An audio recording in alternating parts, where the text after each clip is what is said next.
Hola amigos, en 1984 se publicó un libro que traería mucha cola, Caballo de Troya, firmado por Juanjo Benítez, JJ Benítez. Ese primer libro de una saga, pues se convirtió por sorpresa para muchos y envidia para otros en un verdadero bestseller. Al principio, la primera edición se vendió a los pocos días, y la segunda, y la tercera, y así hasta llegar a las 200 semanas en las que fue número 1, llegando casi a las 100 ediciones. Caballo de Troya, bueno, muchos vosotros ya lo sabréis, yo creo que no merece presentación lo que es la saga. Es un viaje que realiza, un viaje en el tiempo de dos astronautas en un proyecto secreto norteamericano, viajando en el tiempo hasta la época de Jesús de Nazaret, para seguirle y conocer cómo era su vida. A partir de ahí, bueno, pues surgen los 9 caballos de Troya y un día, el día del relámpago, que viene a explicar algunos flecos que quedaron en el aire. Y hoy aparece en el mercado, aparece en las librerías, el diario de Eliseo. Bueno, Juanjo, hola, ¿qué tal? Muchas gracias por darnos parte de tu tiempo. Encantado. Y felicidades dobles. Primero, pues por este libro, y luego por este alumbramiento, y luego porque, si no me equivoco, ya en el primer día que aparece en el mercado, ya aparece la segunda edición. Creo que sí, no estoy muy bien informado de ese tema. En fin, supongo, por lo que yo he oído, sí, ya habían hecho la segunda edición. La segunda edición. Bueno, ¿qué nos podemos encontrar en el diario de Eliseo? El diario de Eliseo es el final de la vida pública de Jesús de Nazaret. En los anteriores caballos, hasta el 9, Jasón, el mayor, lo que hace es contar los 2 primeros años de la vida de predicación, de la vida pública del maestro. Pero tiene un inconveniente, hay un problema, cae muy enfermo y desaparece de la historia, ¿no? Recupera, digamos, el asunto Eliseo, el segundo piloto, que vuelve al momento en el que se había interrumpido la vida pública y cuenta 2 años, si no recuerdo mal, y 3 meses de esa vida de predicación del maestro. Y entonces el libro acaba en marzo del año 30, que es cuando empieza el Caballo de Troya 1. Yo antes lo decía, son 9 caballos de Troya, luego en el 2013 aparece el Día del Relámpago. ¿De dónde aparece tanta información? La información me la proporcionan ellos, es decir...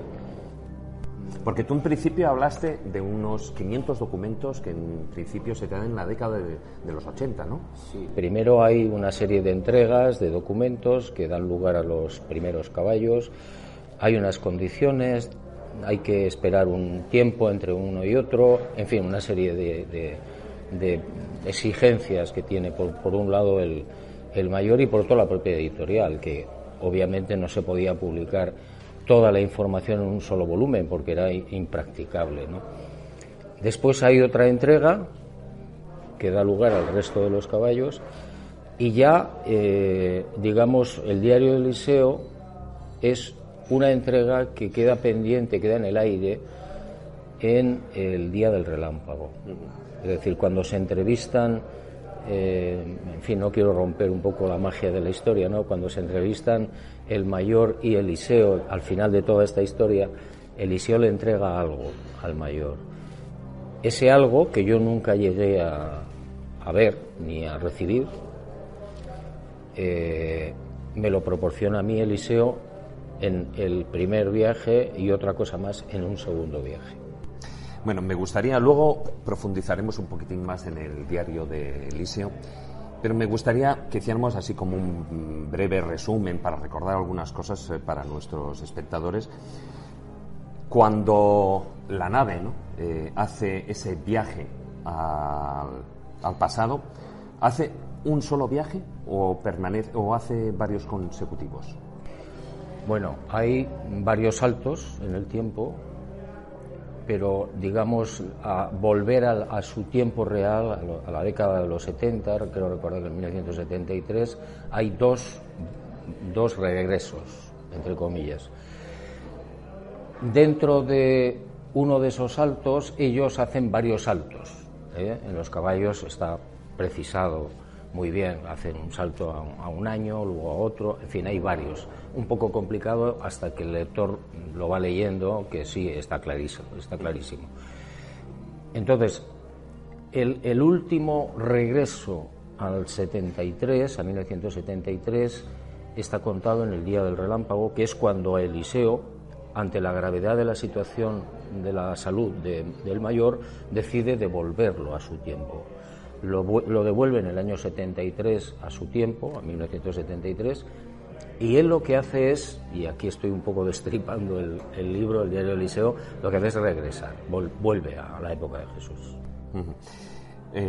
Con lo cual, ese primer viaje inicial, estamos hablando de una regresión hasta el año 28 de nuestra era, y ellos permanecen hasta la muerte de Jesús de Nazaret. Exacto, es decir, ellos están toda la vida pública, 4 años aproximadamente. Bueno, lo cuentan, digamos, un poco a medias, ¿no? Es decir, el mayor lo cuenta la primera parte hasta que ya no puede porque está enfermo, lo regresan y lo continúa, el diario Eliseo lo continúa el segundo piloto, Eliseo, de una manera muy minuciosa, creo yo. Es un libro diferente, es muy duro, no tiene nada que ver el mayor con Eliseo. Claro. Hombre, el testimonio de Jasón, del mayor, es, de hecho, su narración de lo sucedido es el que consigue robar el corazón y la atención de los millones de lectores. Pero a lo largo de los caballos de Troya, si ha habido un marchamo, un sello, ha sido la polémica a nivel social y sobre todo la polémica con la Iglesia, en particular con la Iglesia católica. Tú siempre has dicho que la información que aparece en los evangelios canónicos, bueno, pues está tergiversada. ¿Tú te basas, para decir eso, en los diarios de Jasón? Claro. Yo he estudiado los evangelios canónicos no sé cuántas veces, muchísimas, precisamente para comparar una información con la otra. Entonces me he dado cuenta de que, en base a la información que me proporcionan estos señores, los evangelios canónicos están manipulados desde todos los puntos de vista. Es decir, fechas, personajes, paisajes, contenidos, pensamientos, filosofía, frases, etcétera, etcétera. No hay por dónde, desde mi punto de vista, no hay por dónde cogerlos. Es decir, es todo absolutamente, no falso, pero mutilado, tergiversado, silenciado. Y esa, digamos, esa tergiversación, tú la ves como mano de la Iglesia. De los seres humanos, sí. Es decir, desde el primer momento, cuando empiezan a aparecer las copias en arameo primero, luego en griego, de lo que se entiende hoy como evangelios canónicos, desde ese momento, que bueno, habían pasado entre 40 y 70 años, que también es muy grave, muy importante, porque, a ver, ¿quién recuerda las frases o lo sucedido 40 años después de que ocurriera? Es muy complicado, muy difícil. No, imposible, salvo que lo escribieran en su momento. Claro, es muy complicado. Entonces, ¿qué pasa? Que cuando la Iglesia empieza a crecer, la Iglesia primitiva, hay cosas que no les interesa, porque no venden, porque va contra sus principios. Es decir, hay un cúmulo de intereses que hace que lo que se escribe finalmente y se adopta como evangelio canónico por la Iglesia, ya en el siglo IV, está manipulado, de acuerdo a los intereses de quien sea.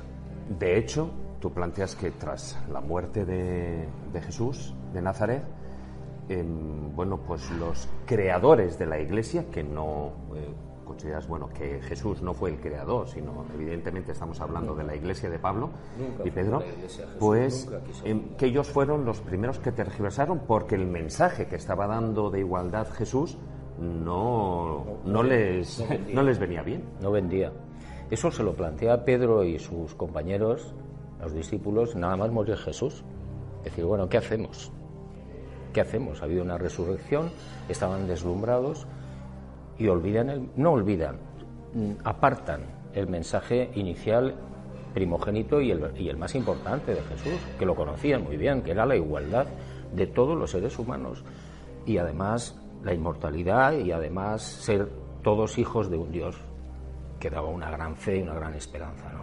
Pero eso no vendía. ¿Por qué? Porque los judíos, donde vivían ellos, la mujer no era igual que el hombre, ni el esclavo era igual que el libre, ni el rico era igual que el pobre. No lo aceptaban, y no lo aceptaba la ley mosaica. Consecuencia, tenemos que hablar de la resurrección, que sí deslumbra, y tenemos que hablar de la figura de Jesús. Y a partir de ahí crece una estructura, una iglesia primitiva, que no tiene nada que ver con Jesús de Nazaret y que no tiene nada que ver con su mensaje. Y aquí hay una pregunta que me surge, bueno, yo creo que un poquitín polémica, y es, si Jesús de Nazaret se encarna, para realizar un trabajo, y sus mensajes, una vez que él desaparece, van a ser tergiversados, entonces Jesús fracasa. Aparentemente sí. Esa es una pregunta que nos hemos hecho todos, es decir, bueno, ¿y por qué tanto sufrimiento? ¿Y por qué la llegada de este señor? Etcétera, etcétera, ¿no? Pero yo no estoy seguro porque, claro, yo no entiendo los planes de la divinidad, no los comprendo, lógicamente, ¿no? Pero tiene que haber un fin. ¿Y cuál es ese fin? Pues quizá que la sociedad, con el paso de los siglos y de la historia, madure y la sociedad piense por sí misma y la sociedad acabe con las religiones para entrar en una dinámica distinta, que sería la religión del espíritu famosa, donde lo que cuenta es la experiencia personal. Y independientemente de esa tergiversación hipotética por parte de la Iglesia, en principio, ¿tú crees que también puede haber habido pues malas interpretaciones a la hora de narrar los hechos? Claro, por ejemplo, hay un pasaje muy llamativo, siempre todo el mundo lo conoce, que es Jesús caminando sobre las aguas. A ver, Jesús era un tipo que no quería hacer prodigios porque daba prioridad a la palabra. Los hizo, por supuesto, pero él no quería hacer milagros. Entonces, claro, caminar sobre las aguas es circo príce. Entonces, claro, a mí eso no me cuadraba, hasta que yo leí la información que está contenida precisamente en el Diario de Eliseo, donde te cuenta, y lo voy a explicar un poco, cómo Pedro, que tenía un problema de sonambulismo, tenía un problema de sueño, se queda dormido en una travesía que van por el lago de Tiberíades, y en ese sueño ve a Jesús caminando sobre las aguas, y el tipo se levanta y se tira al agua para ir a donde está Jesús, y lo agarran y lo sacan como pueden y lo salvan. Pedro siempre consideró que eso había sido real, y todos los que le rodeaban sabían que no, que fue un sueño. Pues bueno, el tipo consiguió que eso pasara a la posteridad como una realidad. Pero si a Jesús de Nazaret no le gustaban, digamos, esos circos, ¿por qué hacía prodigios? ¿Por qué hacía milagros? Pues yo creo que hacía esos prodigios, esos milagros fantásticos, porque en algún momento determinado él tenía que dar a entender a la gente cuál era su poder y cuál era su naturaleza, que no abundó en los prodigios, no abundó, pero claro, los que hizo fueron espectaculares. Y yo entiendo eso por un lado, y luego por otro la misericordia que él tenía, es decir, él tenía una piedad infinita, y cuando veía a una persona aquejada de un problema, de una enfermedad o lo que fuera, podía desear curarlo. Ocurrió varias veces, y en algunos momentos simplemente pues porque en esas circunstancias, en ese momento, en ese lugar, era bueno que él hiciera el prodigio, y él lo sabía. Para mí es muy difícil de entender, pero Jesús tenía dos naturalezas simultáneas, la humana y la divina. Yo no lo comprendo, no me entra en la cabeza, pero lo acepto. Entonces, él sabía todo, pasado, presente y futuro. Y él lo dice muchas veces, y se repite en Los Caballos y en el diario: me van a crucificar. Autolitus Channel. Pero la gente no le entendía, no decía, bueno, ¿este de qué dice? Ya que dices, me lo has dejado a huevo, como se suele decir, eso de conocía pasado, presente y futuro, porque precisamente en los caballos de Troya, cuando estos dos astronautas, ¿no? Pues llegan al pasado, comparten viaje, comparten experiencias allí con la gente, con los discípulos también y con el propio Jesús de Nazaret, y Jesús debía de saber, si no por la parte humana, si por esa parte divina, debía de saber de la existencia de ellos dos. Por supuesto, y lo dice. Y no solamente lo dice, sino que sin palabras también lo dice. Constantemente, no constantemente, pero con mucha frecuencia. Hay un momento en el que en uno de los caballos, el primero, el mayor llega a Betania, al pueblecito que estaba al lado de Jerusalén, entra en la casa de Lázaro y aparece Jesús de Nazaret por primera vez. Y el otro Jesús de Nazaret se dirige al mayor sin conocerlo y le dice bienvenido. Eso se repite en los caballos y se repite también en el diario de Eliseo con otros gestos, que me hace pensar que por supuesto que lo sabía, pero es que además es lógico, es decir, si Jesús era un Dios, y yo lo creo, porque si no, no podía hacer lo que hizo, tenía que saber todo. Vamos a ver, 4 meses antes, o 5 o 6, no me acuerdo, de su crucifixión, ¿por qué dice y repite varias veces, me van a matar? Me van a colgar de un árbol, pero voy a resucitar. ¿Por qué? Porque lo sabía. Bueno, ahí entraríamos también en las líneas temporales que luego me gustaría, me refiero, nosotros vemos el tiempo lineal. Posiblemente, si estamos hablando de divinidades, pues su medida del tiempo no sea lineal. Pero eso es algo que me gustaría tocar después, pues es algo más controvertido. En ese viaje, tanto lo que son los dos astronautas, Jasón y Eliseo, llevan un objetivo. En esa misión secreta, en ese caballo de Troya, llevan un objetivo. ¿Es el mismo? No. Aparentemente sí. Es decir, por lo menos en los primeros caballos el lector no sabe distinguir. Ya tienes que entrar, no me acuerdo si es el 6 o el 7 o el 8 caballo, donde ya se observa que hay una intencionalidad por parte del mayor que está muy clara, que es el seguimiento de Jesús de Nazaret, lo que hizo, lo que dijo, etcétera, etcétera. Y por otro lado, los objetivos de Eliseo, que son más oscuros. Y ya no recuerdo en cuál, pero creo que es en el 8, ya se descubre abiertamente qué es lo que pretendía Eliseo, ¿no? Que es lo que sigue siendo el objetivo en el diario de Eliseo. Hasta que pasa algo. Ese algo es en este libro, en el diario de Eliseo, porque bueno, si se sabe la idea, y en anteriores, como tú dices, dentro de esos dos conceptos, Eliseo tiene una misión secreta, no sé si, bueno, no es desvelarla, ¿no? Decir, no, pues no, que es obtener material biológico de Jesús de Nazaret para una posible clonación, ¿no? Exacto, ya eso se dice en el caballo 8, creo recordar, se repite. Y bueno, pues aquí desde el primer momento, desde el principio del libro, se aclara perfectamente cuál es su objetivo, que no es el seguimiento de Jesús porque sí, no, también, pero sobre todo y fundamentalmente conseguir sangre de Jesús de Nazaret, muestras biológicas de él y de la familia, para unos objetivos muy oscuros de tipo militar. Claro.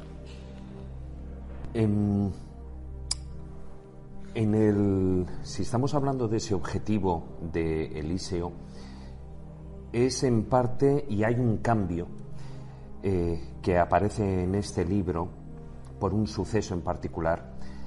A lo largo de la saga tú estás planteando que existen una serie de saltos en el tiempo y que eso conlleva una serie de consecuencias físicas que sobre todo las sufre Eliseo, ¿no? No, la sufren los dos. Bueno, Jasón, el mayor. El mayor primero es el que más enfermo se pone. Hay un trastorno que está explicado en los caballos, que es que los saltos en el tiempo producen, al parecer, un trastorno en la colonia neuronal de cada señor y no saben cómo atajar ese mal, y eso va prosperando y provoca una serie de problemas terribles, ¿no? El mayor lo sufre varias veces, amnesia, bueno, una situación terrible, hasta el punto que este mayor llega un momento que está muy enfermo y hay que evacuarlo de allí, y lo hacen, lo evacúan, ¿no? Con Eliseo pasa exactamente lo mismo, pero más retrasadamente, es decir, la enfermedad se presenta después y de otra manera, con otras características, con unos cánceres, bueno, un lío. Pero la diferencia entre uno y otro es que Eliseo, en un momento determinado, cuando está allí en la época de Jesús, en Saidan, que es un barrio pesquero de Cafarnaún, de Nahum, es curado dentro de una curación colectiva de 600 y pico personas. Y eso le limpia absolutamente. Le limpia, y según empiezas, no voy a hacer ningún spoiler, evidentemente, según empiezas y dices en el diario de Eliseo, rejuvenece. Sí. Vaya sorpresa. Pues sí, porque este señor debería tener ahora mismo entre 70 y 80 años, más o menos, y sin embargo no aparenta esa edad, o por lo menos lo que yo sé, o lo que yo veo. Aparenta una juventud de 20 y pocos, 20 y tantos. ¿Tuviste en su momento al mayor? No, sí, bueno, lo he visto varias veces, pero ya han estado muy deteriorados. Y hay un momento, en el año 2011, creo recordar, que, bueno, pues tú no sabes hasta ese momento de la existencia, digamos, actual de Eliseo, y de repente recibes una llamada, tienes un encuentro. Primero recibo unas cartas. Cartas largas, yo pienso que es un bromista al principio, un loco, pero claro, el tipo me describe con extraordinaria puntualidad cosas que solamente el mayor y yo sabíamos, que las habíamos conversado. Aquello me dejó muy extrañado y en un momento determinado una de las cartas me dice que me va a llamar, y me llama. Entonces me propone algo, me dice que tiene algo para mí y que tengo que ir a un determinado sitio. Yo dudo muchísimo, pero al final voy. Y efectivamente a mí me entrega algo, y posteriormente hay una segunda reunión con este hombre y me entrega otro pendrive. ¿Cuándo lo has visto por última vez a Eliseo? Eso fue en la segunda visita a Noruega, en 2014, no me acuerdo ahora exactamente, mayo creo que era. Yo no quería decir el lugar exactamente, pero bueno, así aparece en las primeras páginas del libro, y es lo que da lugar a, bueno, pues esa entrega de esos pendrives, toda la información. El del primer pendrive es lo que aparece en el diario de Eliseo. Sí, el primer pendrive que en el caballo 9, no, en el día del relámpago, aparece como una perla, entre comillas, que recibe el mayor, y que yo nunca supe nada de esa información. Y a mí me extrañó porque supuestamente me la debería haber entregado, pero nunca pasó, nunca recibí nada. Entonces, claro, en la primera entrega que me hace Eliseo, ahí está esa información que nunca recibí por parte del mayor.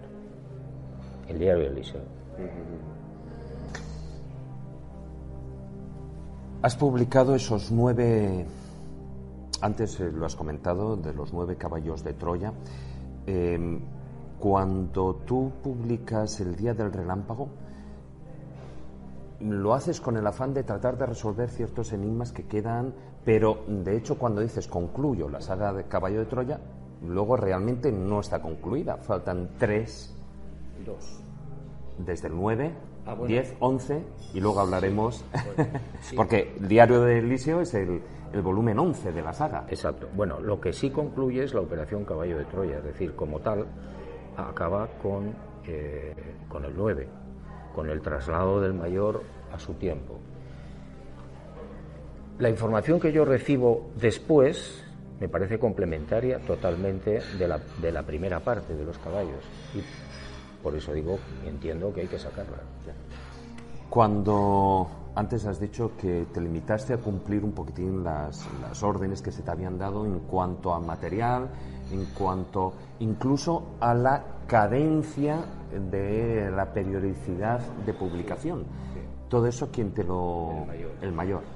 Bueno, en este caso, Eliseo me puso una condición que yo no he sabido descifrar. Me dijo, es muy importante que el libro no salga antes de 2019. Y pregunté por qué, entonces me dijo, es un aniversario. He repasado todos los libros y no he encontrado a qué aniversario se refiere. No lo he encontrado. No tengo ni idea. Pero en los otros caballos, en los otros casos, sí hubo unas condiciones que impuso el mayor. Cada no sé cuántos años, etcétera, etcétera. Que además es como... Porque lo puedo entender que lo haga la editorial. La editorial, por supuesto, es lógico. Es lógico. No había manera de publicar toda la información en un solo volumen. De hecho...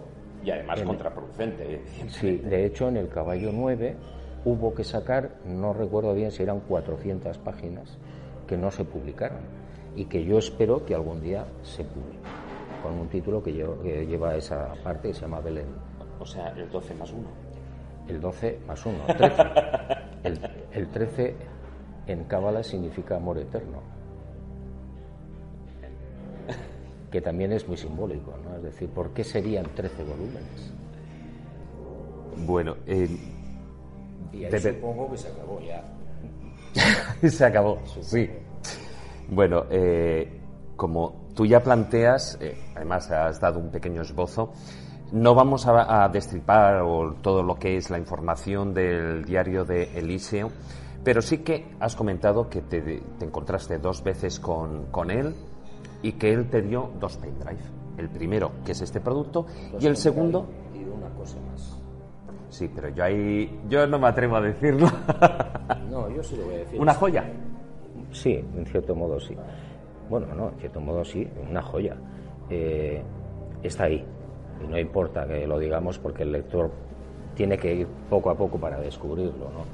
En la segunda reunión que yo tengo, que es muy curiosa porque todas las indicaciones fue: métase usted en este tren,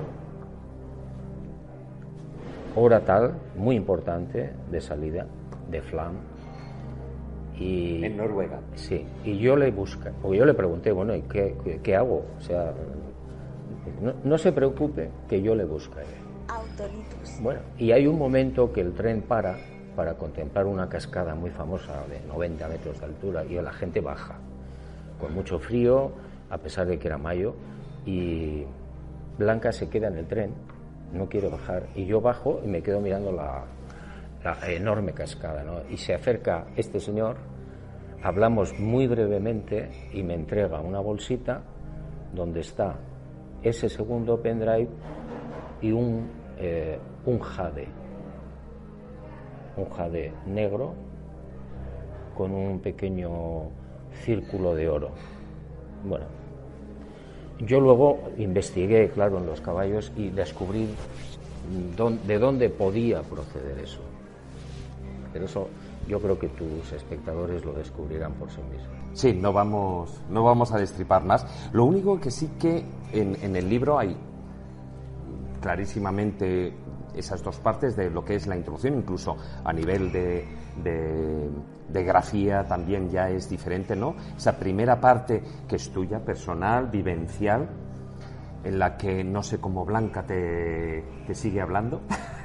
Sí, sobre todo en el segundo día, porque no había excusa.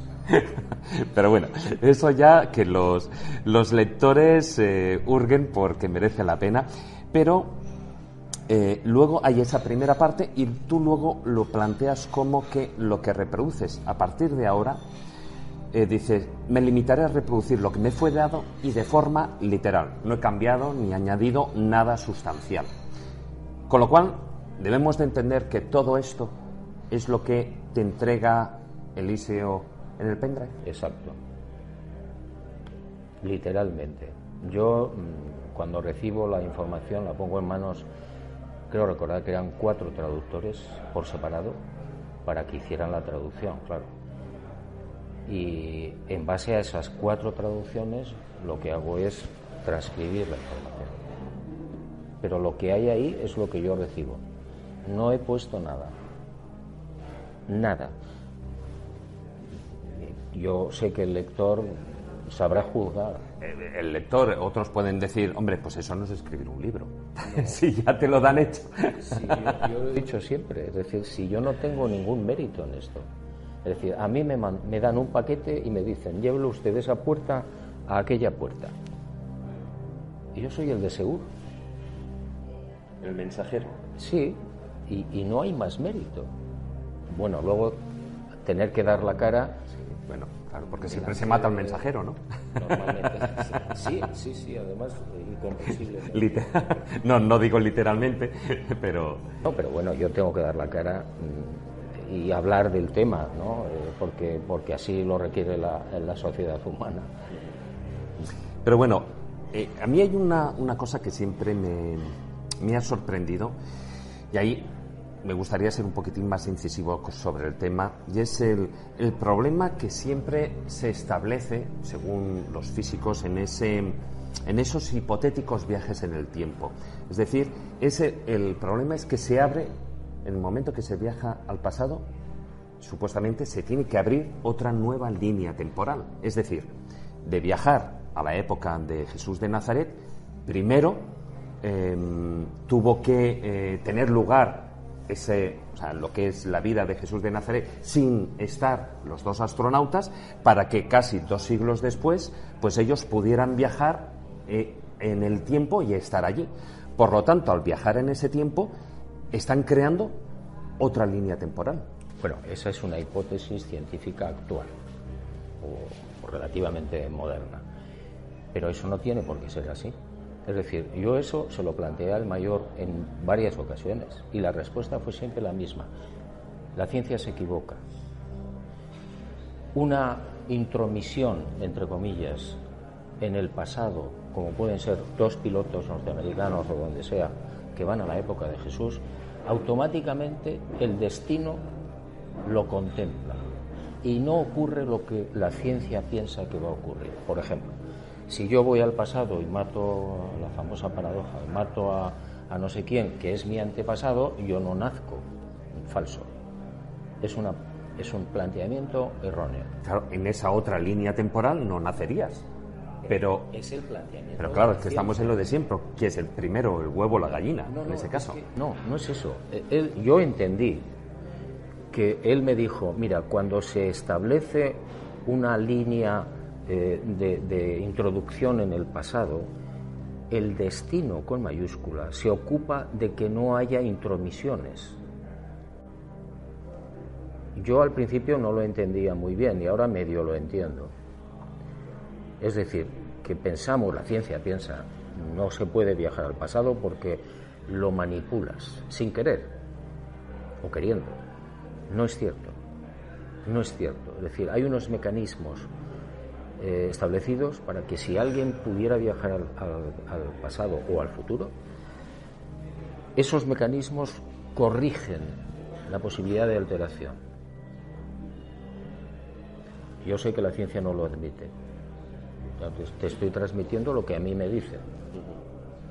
Que a la hora de la verdad, si esto es cierto, es así. Es decir, hay un mecanismo, no sé cuál, que hace que el mayor o los 2 o Eliseo, cuando están acompañando a Jesús de Nazaret, no interfiere en la obra de Jesús ni en lo que pasó. Están un poco como observadores, si quieres, ¿no?, de la situación. No sé, algo así. Antes estamos hablando de esos 2 pendrives. Este es el resultado, el primero, y luego está un nombre que aparece, que es Rayo Negro. Antes has dicho Belén, que está ahí en el aire, En el limbo. en el limbo. Y ese otro libro, que es Rayo Negro, ese sería el segundo pendrive y... porque con este termina lo que es la vida pública de Jesús. Sí, en marzo del año 30 acaba este libro, que es donde arranca el caballo 1, y se cierra un poco el círculo. No me acuerdo si era el 30 de marzo del año 30, Eliseo se retira y se va, desaparece, que es cuando aparece en el caballo 1 el mayor, en esas fechas. Ya. ¿Ese libro ya está escrito? Sí, está ya. ¿Entregado a la editorial? No, porque no sé exactamente cuándo se podría publicar, no tengo ni idea. Creo que lo más importante es esto, a efectos míos personales. ¿No tienes ninguna, entre comillas, orden del ISE o al respecto? No la hay. Así como con este sí que era antes, sí, con el otro. ¿no antes del 2019? No, con el segundo pendrive, con Rayo Negro, no tengo ninguna, de momento, no tengo nada, no he recibido nada, ni me han dicho nada, ni lo he vuelto a ver. Entonces, el instinto me dice, no sé, espera un poco, ¿no? Espera un poco. No sé cuánto. Tampoco me lo he planteado, ni la editorial me lo ha exigido. Dices que, bueno, yo eso te lo he escuchado en muchas ocasiones a lo largo de estos años y de las entrevistas y las veces que hemos hablado, que esta va a ser tu última aparición pública en cuanto a presentaciones de libros. Bueno, de hecho, algo he conseguido, porque en el diario Eliseo no ha habido presentación pública. Ha habido a los medios, ¿no? Ha habido a los medios, creo que hay una presentación pública en diciembre en México, en Guadalajara. No me he podido... En la Feria del Libro, ¿no? Sí, no me he podido evadir, a pesar de que lo intenté, pero me obligaron y bueno, creo que esa sí será la última, espero. Y ya después, en los siguientes libros, si siguen apareciendo, pues voy a incluso intentar prescindir de la prensa. No porque tenga nada contra la prensa, que no lo tengo, sino porque esa etapa yo pienso que está terminada, ¿no? Está saturada. Pero a lo mejor me equivoco, claro. Bueno, aparte... El año que viene me tienes aquí otra vez. Lo que pasa es que, a ver, si ya de por sí eres polémico con la Iglesia Católica, ahora además últimamente te empeñas en ser polémico también con el mundo musulmán, según algunas declaraciones, o son tergiversaciones de algunos periodistas. Algunos periodistas han utilizado algo que ha salido de pasada en una conversación para ponerlo en titular y además modificando, porque yo de Mahoma he dicho exactamente, fue un contactado. Yo llevo 47 años en la investigación del fenómeno OVNI sin parar y algo, no mucho, algo sé. Y uno de los capítulos más difíciles es el de los contactados, como tú sabes muy bien. Entonces, por lo que yo sé de Mahoma, alguien lo contactó, como ha habido contactados a lo largo de la historia muchísimos. Entonces, y le dictan algo. Por tanto, Mahoma es un contactado. Eso no es ni bueno ni malo. Esa es otra cuestión que hay que estudiar, si la vida de esa persona termina arruinada o no, y qué le cuentan y por qué le cuentan. Todo eso es distinto. Pero sí es un contactado, como han sido otros muchísimos, empezando por Moisés, o los aztecas, en fin, muchísimos. Bueno, pues alguien se empeña en decir que no, que yo voy contra el Islam, ¿no? Alguien me pregunta, bueno, ¿y usted qué opina del Corán? Mire usted, yo he leído el Corán 3 veces, subrayándolo, y me parece, y lo he dicho y lo mantengo, me parece una locura.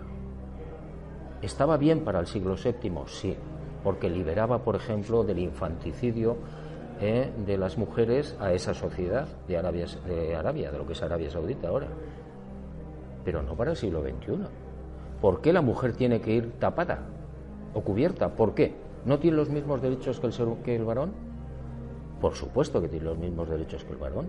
Entonces, ¿qué me está usted contando? Para el siglo VII el Corán era importante, lo fue, lo era.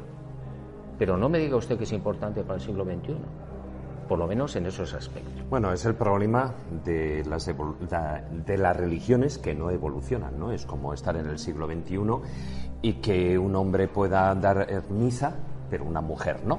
Exacto. Mira, entre otras cosas, ¿no? Eso lo dice el maestro varias veces, ¿no? Cuando habla de las religiones, dice: ahora estáis viviendo en una religión, en aquel momento, en la época de Jesús, estáis viviendo una religión fosilizada. Se refería a la religión judaica, a la religión de Moisés. Fosilizada, cristalizada, la religión del dogma, que todavía vivimos. Y esa religión no tiene futuro, no prospera. Y como esa, el Islam. ¿Piensas que el ser humano, el hombre, la mujer, necesita el dogma? Autolitus Channel. Lamentablemente hay muchas personas que se sujetan al dogma y se sujetan a la religión que sea por comodidad.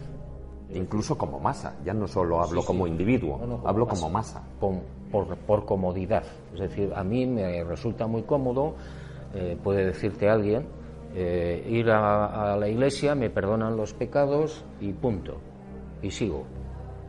Eso es muy cómodo. Jesús dice, no, lo interesante y el futuro es la religión del espíritu, donde tú no tienes que estar sujeto a templos, ni a dogmas, ni a servidumbre moral, ni a nada de esto, sino que tú, con tu inteligencia, con tu mente, buscas.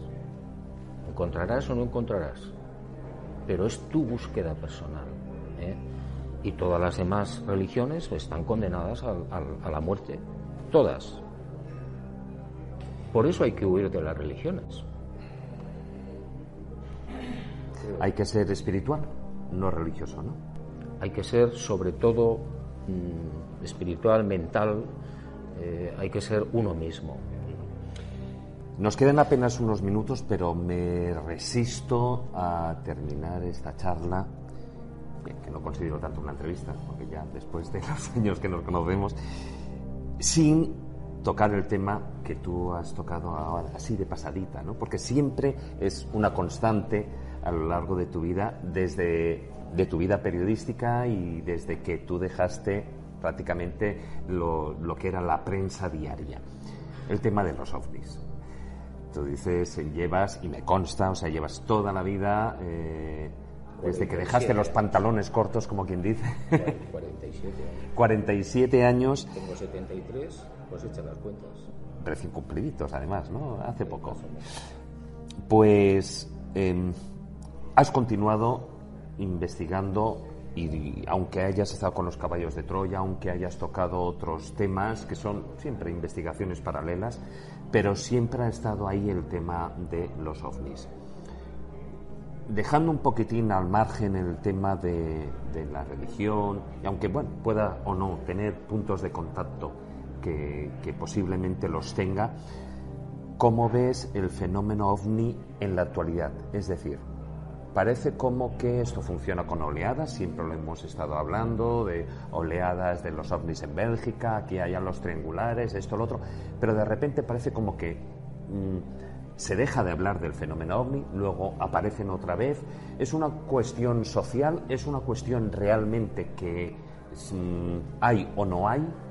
Bueno, vamos a ver, yo creo... Sé muy poco del tema ovni, lo he dicho muchas veces. Llevo muchos años de investigación, constantemente. Bueno, no sabemos exactamente por qué se producen las oleadas, no lo sabemos. Debe haber alguna razón, que es lo que motiva verdaderamente la curiosidad del público y de los medios. Y hay momentos, largos momentos de la historia, en los que los avistamientos son muy pocos o muchísimo menos. Sigue habiéndolos en muchos sitios, pero no son oleadas. No sabemos por qué, no sabemos la razón, pero yo te garantizo, por experiencia, que cuando se produzca una nueva oleada, que se producirá seguramente, los medios volverán otra vez a hacerse las mismas preguntas y la gente, lógicamente, dirá, bueno, pero ¿esto qué es?, ¿no? Y eso es cíclico hasta que ellos consideren que no, que ya se terminó. Que yo no creo que eso se vaya a producir en un futuro ni mediano ni largo, porque no estamos en condiciones. La sociedad humana no está preparada para eso. Están otras batallas y lo descabalgaría todo. Es decir, la presencia física pública de estos seres, que son muchísimas civilizaciones, en mitad de la plaza de España, en no sé dónde, en Madrid o tal, o en Sebastopol, obligaría a hacer preguntas. Muchas veces se ha dicho que, de hecho, no es que pudieran estar entre nosotros, sino que históricamente han estado entre nosotros. Y están. Y están también. Y están, claro. Hay una rama, una parte de la investigación OVNI que, repito, es el problema uno de los problemas más importantes del mundo, porque es un fenómeno absolutamente real, de civilizaciones, muchas, que nos llevan miles de años. Entonces, bueno, el ser humano se tiene que dar cuenta algún día. Ya hay muchas minorías que lo saben. De hecho, hace apenas un par de meses aparecieron unas imágenes, unas secuencias en las que los propios militares norteamericanos admitían la existencia de ovnis, o sea, como tal, como objeto volante no identificado, y que por decir una manera se estaban burlando en el espacio aéreo norteamericano de los aviones, etcétera, etcétera, ¿no? Famoso físico también, ya comentó, ahora quien tiene que dar explicaciones son los militares. A ver, esas filtraciones que ocurren de vez en cuando, en este caso de la Navy norteamericana, etcétera, pues se escapan, o alguien las provoca, no sabemos, pero eso es la punta del chocolate del loro. Es decir, los militares están investigando desde siempre, desde el 47 por lo menos, o 46, y tienen una información espectacular, que no van a sacar a la luz de momento. Pero a veces hay filtraciones y se escapa algo y te dicen, no, es que los pilotos han visto. Sí, pero eso o está provocado o ha sido un descuido. Pero eso no es la verdad la tienen los militares y te están engañando, te están mintiendo. Ellos investigan desde hace mucho tiempo en secreto, constantemente. ¿Y si de repente apareciera un Snowden del fenómeno OVNI? Lo matarían. Lo eliminarían. Si no les interesa, lo eliminarían. Bueno, Snowden no les interesa y sigue vivo. Bueno, si a eso le llamas tú estar vivo, pues yo tengo mis dudas, porque el tipo está por ahí escondido constantemente y terminarán o matándolo o llevándoselo a Estados Unidos, seguro. Depende del grado de incomodidad que tú provoques. Hay muchos investigadores que no les pasa absolutamente nada. ¿Por qué? Porque no son incómodos, porque trabajan en sus zonas, en sus áreas, difunden lo que encuentran, pero es a escala menor. Si de repente aparece un tío en el mundo haciendo un programa de no sé qué y con pruebas, ya hablaríamos. O sea que hasta ahora tú no has sido lo suficientemente incómodo. Autolitus. Yo no he publicado todavía, he escrito, después de Solo para tus ojos, Mis primos, que no se ha publicado, después otro que se llama Están aquí, sobre ovnis y militares. En ese libro, que tampoco se ha publicado, yo cuento un incidente que tuve muy importante y muy grave para mí a cuenta de este asunto. O sea que sí he sido incómodo. Y ese libro ya está escrito, a la espera. Sí, está ahí en la nevera. Está en la nevera para cuando la editorial quiera. Son 8 libros sobre el fenómeno OVNI. Están escritos 4. 8 libros. ¿Y ese será posiblemente el próximo? Ayer lo hablé con la editorial, porque yo tenía una duda.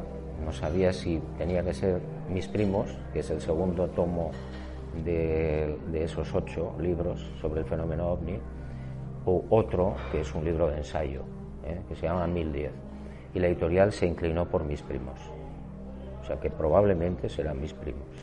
Mis primos, que es un guiño a todos los investigadores que te conocemos de tiempo atrás, por lo que es la alusión, ¿no? Por lo que es la alusión.